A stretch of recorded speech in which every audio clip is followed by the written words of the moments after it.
The first rule of stealing a wealthy woman's husband is simple.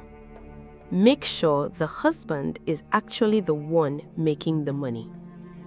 Oiza learnt this the hard way on a Saturday night in Abuja, staring down the barrel of a silenced Glock 19 held by her madam, while her supposed sugar daddy cried on the Italian marble floor like a newborn baby. But let me not rush the story. If you are watching this, it means you want to know how a common housemaid from the dusty streets of Ukene managed to flip the script on the most dangerous cartel in Nigeria. Sit down, grab a bottle of cold drink and some groundnut, because you've never experienced the madness she survived. Her name was Oiza. In her line of work, she was what you call a wealth redistributor. She didn't steal with guns, she stole with her hips, a well-placed drop of sweat, and the absolute stupidity of wealthy Nigerian men. Her modus operandi was simple. She would get a job as a housemaid in a disgustingly rich household and play the naive, God-fearing village girl. Within 2 months, the husband would fall in love with her. She would manipulate him and bleed him dry. Then she would disappear into thin air. But you'll also wonder what made a woman so cold. At 17, Oiza took her first job as a housemaid in Lokoja. Her mother's kidneys were failing, and every dialysis session cost more than the family earned in 2 months. She scrubbed floors from dawn till midnight, believing that if she worked hard enough, her mother would live long enough to see her wear a nurse's uniform. Then, one afternoon, the madam's spoiled daughter claimed 500,000 naira had disappeared from her bedroom. The money had actually been spent on online gambling, but admitting that would mean facing her father. It was easier to blame the poor maid. Oiza's room was searched. Nothing was found. That didn't matter. Poor people didn't need evidence to become criminals. The police slapped handcuffs on her before the neighbors. Her employer gave her one choice: go to prison or sign an agreement accepting responsibility for the missing money and repay every kobo. She signed. Overnight, she became a debtor, owing 500,000 naira, an amount she had never seen in her entire life. 3 weeks later, her mother died because the hospital refused further treatment until outstanding bills were cleared. This incident made Oiza learn very early that the world did not reward virtue, it rewarded ruthlessness. Trust was a luxury the poor couldn't afford. Love was just a transaction masquerading as a feeling. She didn't trust anyone, and she certainly didn't regret taking from men who had more money than sense. Her game was perfect until she picked the wrong house, until she met Madame Ohuneni. The mansion was located in Maitama. When she walked through the iron gates for her interview, she knew she had hit the jackpot. The driveway was paved with stones that probably cost more than her entire bloodline. A black Mercedes G-Wagon and a sleek white Range Rover sat in the garage like well-fed beasts. Madame Ohunene interviewed her in the living room. She was a vision of intimidating elegance. "Oiza," she said, reading her fake CV. "You say you are from Okene." "Yes, ma," I replied, staring at her cheap rubber slippers. "I just came to Abuja to look for money to send my junior brothers to school. I am very hardworking, ma. I fear God." Ohunene smiled. It was a beautiful, serene smile. "I like you, Oiza," she said. "You look hungry. I need someone hungry. My husband, Onimisi, is a very demanding man. You will need to be attentive. Can you handle that?" "By the grace of God, ma." "Good. You start today." She walked to the boys' quarters that evening, doing a mental victory dance. The husband, Onimisi, arrived later that night. He was a loud, arrogant man. Within 48 hours, she had analyzed the battlefield. Onimisi was a classic narcissist who loved being worshipped. Ohonene was the quiet, submissive trophy wife who spent her days at the spa and her nights reading fashion magazines. Or so she thought.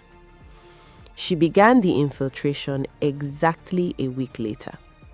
It was a Saturday morning.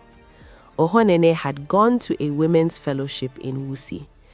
Onimisi was sitting by the poolside, drinking Hennessy and shouting on his phone about a container at the Apapa port. She decided it was time to wash the patio. She picked up the mop and began to work.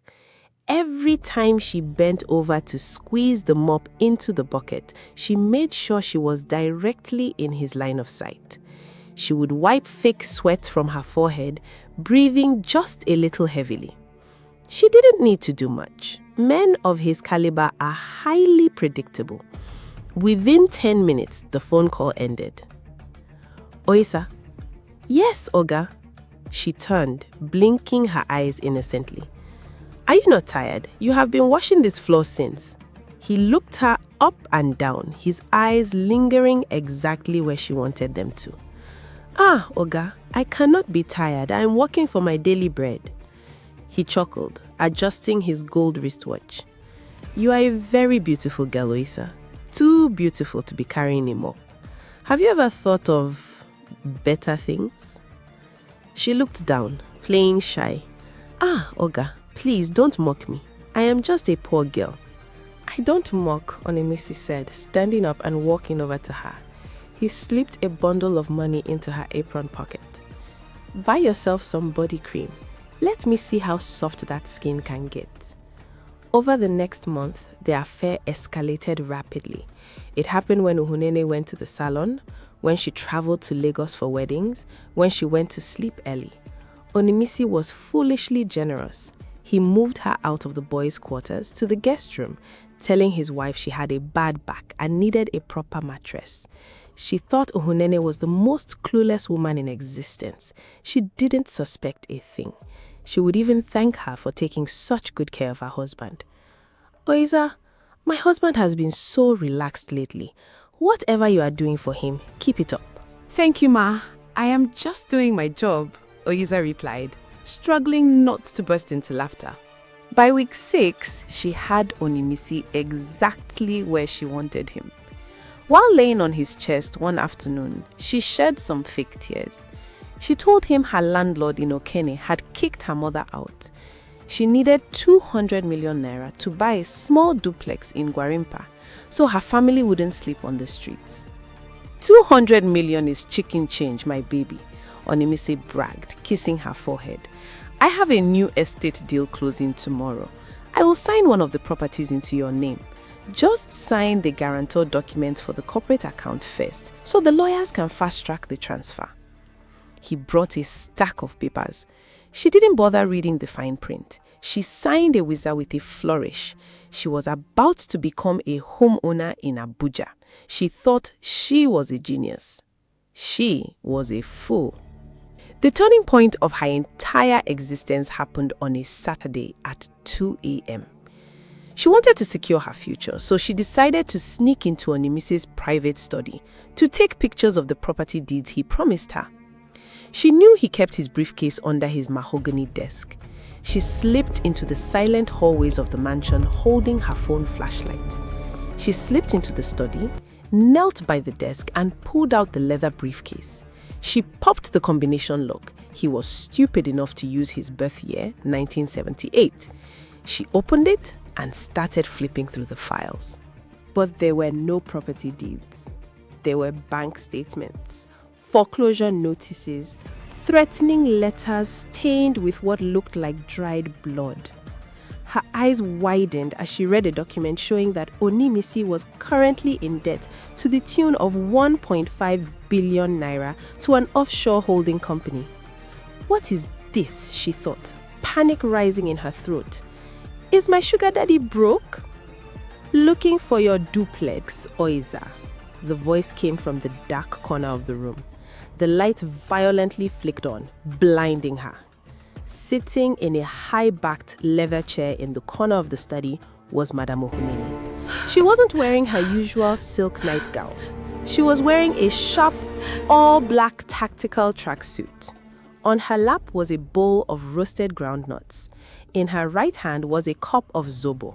And resting perfectly on the desk beside her was a heavily modified suppressed Glock 19. Oiza froze. "Madam, I came to sweep the study. I saw dust." Ohunene laughed. It wasn't her usual soft, delicate laugh. It was a dark, rumbling sound that sent ice into her veins. She tossed a groundnut into her mouth and chewed slowly. "Save the Nollywood acting, Oiza. Or should I call you by your street name, Oiza the Extractor?" Her heart stopped. "Oh, did you think you are the only one who does background checks?" Onune stood up, picking up the gun. "3 husbands in Lagos, 2 in Port Harcourt.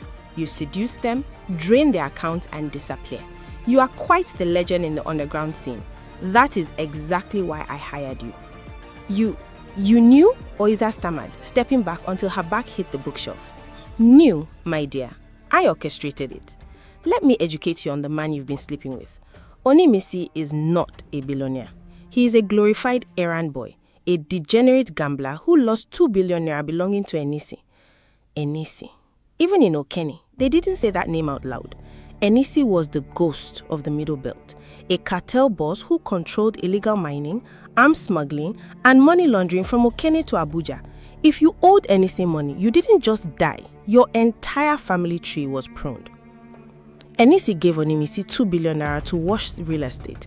My idiot husband gave me half of the money to run the project, since I'm always the executor, and lost the rest on sports betting. Enisi is coming tomorrow morning to collect his money or collect our heads." "So why are you so calm?" Oiza shouted, dropping the village girl accent entirely. Her street voice came out, harsh and sharp. "If Enisi is coming, you are dead too." Onune smiled, a wicked, diabolical stretch of her lips. "I am not dead, Oiza, because according to the financial records I have meticulously fabricated over the last month, I didn't steal the money. You did. Those papers my husband made you sign yesterday, they weren't for a duplex in Gwarimpa. You signed as the sole director of a shell company. I transferred the 500 million naira, Enisi's money, into an account with your signature. I also installed hidden cameras in the guest room. I have 4K high-definition videos of you manipulating my husband, seducing him, promising to run away with him." Oiza felt the room spinning. "When Enesi arrives tomorrow at 8 a.m., Ohunene whispered, pointing the gun at her forehead, "I will hand over the videos, the bank statements, and you. I will play the devastated, betrayed wife. Enesi will torture you to death to find the money you stole. And he will kill Onimisi for being a weak fool who let a housemaid destroy his empire. And I will take the 3 billion naira in uncut diamonds I've been skimming for the last 5 years, and I'll be on a private jet to Geneva by noon." She had played her. The master manipulator had been manipulated. She didn't just outsmart her, she made her dig her own grave, buy the coffin, and write the eulogy. "Now," Ohunene said, checking her gold watch, "go back to your room. If you try to jump the fence, my armed guards have orders to shoot you on sight. Sleep well, Oiza. Tomorrow is a big day." She was locked in her room. The armed guards were patrolling the perimeter. She sat on her bed, staring at the wall. Any normal girl would have cried. Any normal girl would have started praying. But she is an Ibera girl from the rough side of Okene. When they push her to the wall, she doesn't break through it. She brings the entire building down. She needed an ally. The guards were loyal to Ohunene. The only other person in this house scheduled to die tomorrow was Onimisi. She picked the lock of her door using the underwire of her bra, a trick a mechanic taught her in Lagos. She tiptoed to Onimisi's bedroom. Onimisi was snoring like a generator with a bad carburetor. She jumped on the bed and clamped her hand over his mouth. He woke up thrashing, his eyes wide with terror. "Shut up," she whispered into his ear. "If you make a noise, we are both dead. Do you understand?" He nodded frantically, sweating profusely. She removed her hand. Oyiza, what is wrong with you? Are you crazy? He whispered. Your wife is a demon. She slapped his shoulder. She knows everything, Onimisi. She knows about the affair. She knows about the money you owe Enesi. She has framed us both, and Enesi is coming to kill us in the morning. Onimisi stared at her. Then, the reality of the name Enesi hit him. He fell off the bed onto his knees, grabbed his head, and started crying. Not a quiet, dignified cry. It was a high-pitched, pathetic wail. Yay! Onoene has finished me. I am dead. Enesi will skin me alive. My mother warned me about this woman. She is a witch. Shut up, you useless man. She kicked him. Crying will not save your neck. She told me she has 3 billion naira in diamonds. Do you have any idea where she might have kept it?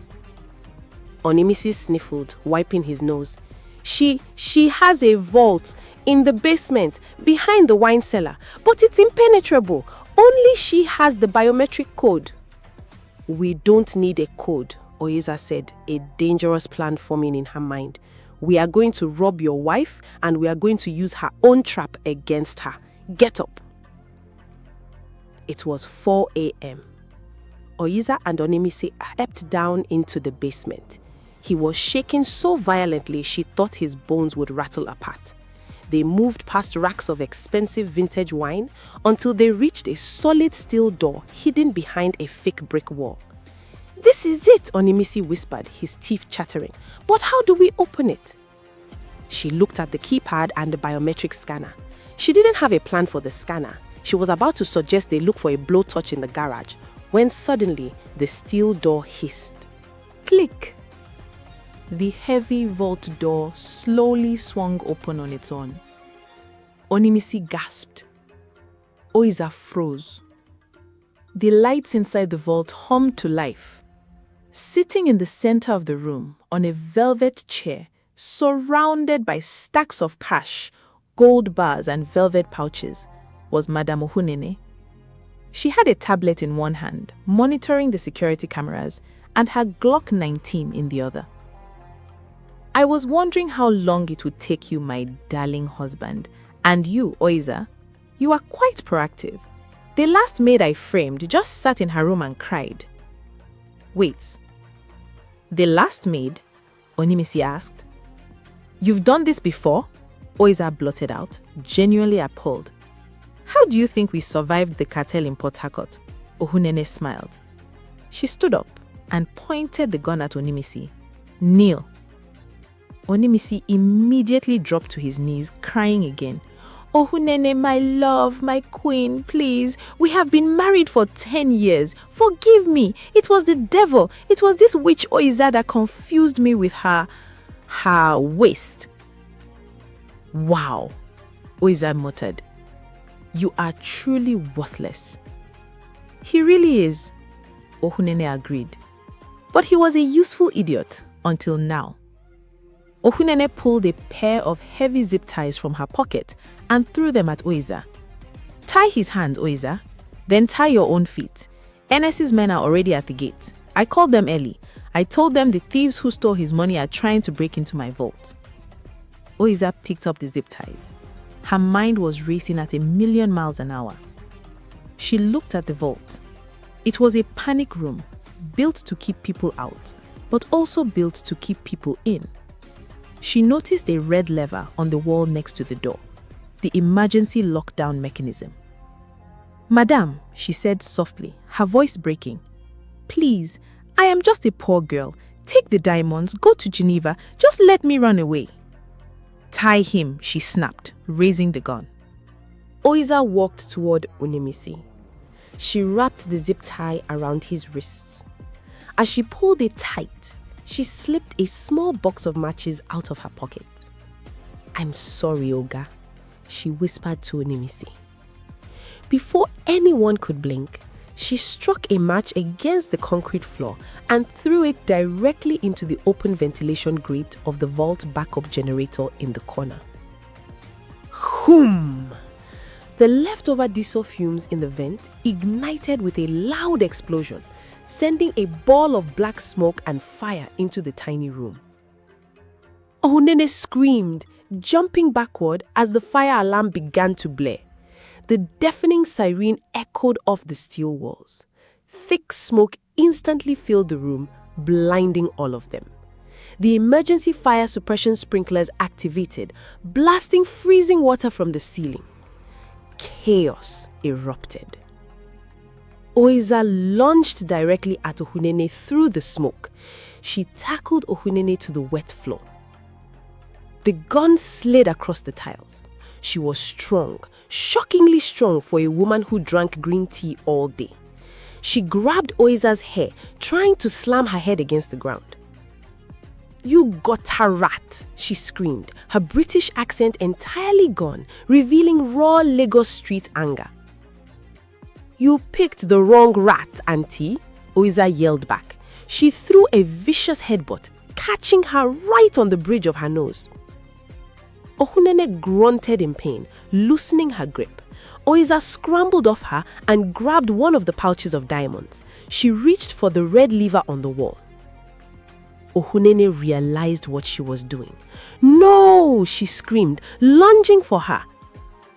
Oiza pulled the heavy lever down and dove out of the vault, rolling onto the wine cellar floor, just as the massive steel door slammed shut, locking automatically from the outside.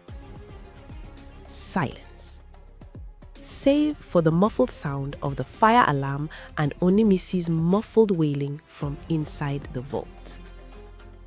Oiza lay on the cold floor, panting, completely soaked, with $1 billion worth of diamonds scratching against her chest. She didn't have time to celebrate. The sound of heavy tires screeching in the driveway reached the basement. Enesi had arrived. She ran up the stairs to the main house. She could hear heavy boots kicking the front door open. Deep, aggressive voices echoed in the hallway. "Spread out! Find Onimisi! Find his wife!" She needed a disguise, and she needed it instantly. She sprinted into the master bedroom, opened Ohunene's closet, and pulled out her most expensive maxi silk gown that would hide the stolen diamond well. She threw it on, tied a silk scarf around her neck like a wealthy madame, and slipped her diamond rings onto her fingers. She took a deep breath, channeled her inner Nollywood veteran, and walked out to the top of the grand staircase. Standing in the living room below were 6 heavily armed men. In the center was Enesi. He was a terrifying, heavily scarred man wearing a simple black native attire, radiating pure violence. One of the thugs pointed an AK-47 at her. "Boss, a woman!" "Lower your weapon, you uncultured animal," she commanded in a crisp, arrogant, perfectly faked British accent. She slowly walked down the stairs, staring Enesi directly in the eye, projecting the aura of a billionaire's untouchable wife. Enesi looked at her, slightly confused. As Ohunene had told her, Enesi only dealt with Onimisi. He had never met the wife in person. "Are you Ohunene?" Enesi asked, his voice like grinding stones. "I am," Owiza lied smoothly, stopping 3 steps above him. "And you must be Enesi. I apologize for the state of my home. My idiot husband didn't tell me he owed you money until tonight. Where is Onimisi and where is my money?" Enesi growled. I sighed dramatically, waving a manicured hand. The fool tried to run away with his mistress, my housemaid, a dirty little thief named Owiza. They stole your money and tried to empty my personal safe in the basement. I locked them both inside. Enesi's eyes narrowed. "You locked your own husband for me?" "He stole your money, Enesi. I am a businesswoman. I don't harbor liabilities," she said coldly. "They are in the basement vault. The code is overridden. You will need C4 explosives to blow the door open. When you get inside, you will find your money. You can have the husband and the maid. Do whatever you want with them. But I expect a percentage of whatever you recover for the damage to my house." Enesi stared at her for a long, tense moment. The silence was deafening. If he asked for her ID, she was dead. If he noticed the cheap rubber slippers under the silk gown, she was dead. Then, Enesi threw his head back and laughed. It was a terrifying sound. Onimisi is a fool, Enesi said, shaking his head. He had a lioness in his house, and he went to play with a rat? Boys, go to the basement, blow the door. His men rushed toward the basement. I cannot bear the noise of explosives, Oiza said, adjusting her silk scarf. I am going to my hotel. Have your men clean up when you are done. Enesi stepped aside, giving her a respectful nod. Of course, madam. Let me have one of my drivers escort you. The streets are dangerous at this hour. I would appreciate that, she said. 10 minutes later, she was sitting in the back of a black SUV belonging to a cartel boss, being driven out of the Maitama mansion. As the car turned onto the main highway, a massive explosion shook the ground in the distance. Enesi's men had breached the vault. She looked out the window, watching the sun rise over the Abuja hills. She reached into her dress and felt the heavy velvet pouch, 3 billion naira in uncut diamonds. She imagined the look on Madame Ohunene's face when the smoke cleared in that vault and she found herself staring at Enesi's men, wearing wet tactical gear, trapped with a whining husband and no diamonds to bargain with. She wanted a fall guy, she got one, herself. The driver looked at her through the rearview mirror. Where to, madam? I smiled. Take me to the airport, my brother. I have a flight to catch. Sapa has finally left my life. And that, my friends, is the problem with living by manipulation. One day, you'll meet someone who learnt the same game from a harsher teacher.